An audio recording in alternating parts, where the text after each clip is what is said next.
రాష్ట్ర భవిష్యత్ రీత్యా చావో రేవో లాంటి కీలకమైన పరిస్థితుల్లో జరిగిన ఎన్నికల్లో ఏకపక్ష విజయం అందుకున్న వినుకొండ కూటమి అభ్యర్థిగా విజయం సాధించిన జీవి ఆంజనేయులకు వేద ఆశీర్వచనాలు అందించారు పండితులు. కానీ విని ఎరుగని ఆధిక్యంతో గెలుపొందిన జీవి మరింత ఉన్నత స్థానాలు అందుకోవాలని కొత్తగా కొలువు తీరుతున్న కూటమి ప్రభుత్వంలో మంచి అవకాశాలు లభించాలని దీవించారు. ఈ మేరకు బుధవారం వినుకొండ కొత్తపేటలోని జీవి నివాసంలో కలిసిన వేద పండితులు ఆయనకు అభినందనలు తెలిపారు.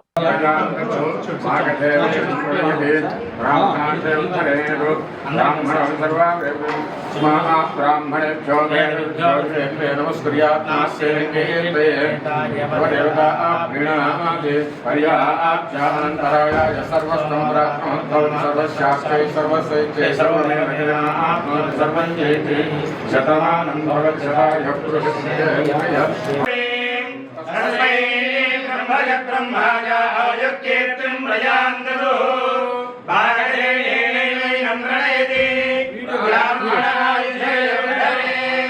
బ్రాహ్మణ వై సర్వా దేవతా సర్వాభిదేవైనం దేవతాభిర్ధరతి యావదేర్వై దేవతాస్తా సర్వా వేద విధి బ్రాహ్మణే ప్రసంగి సర్వాన్ బ్రాహ్మణేభ్యో వేద విద్యో దివే దివే నమస్కుర్యాన్నా శ్రీరంగే దేవతాయేవ దేవతా ప్రియాతి పర్యాప్త్యానంతరాయాయ సర్వస్తోమోతిరాత్రవత్తమహర్షోభి సర్వస్యాత్వై సర్వస్యే సర్వమేవ తేనాప్నోతి సర్వం జయతి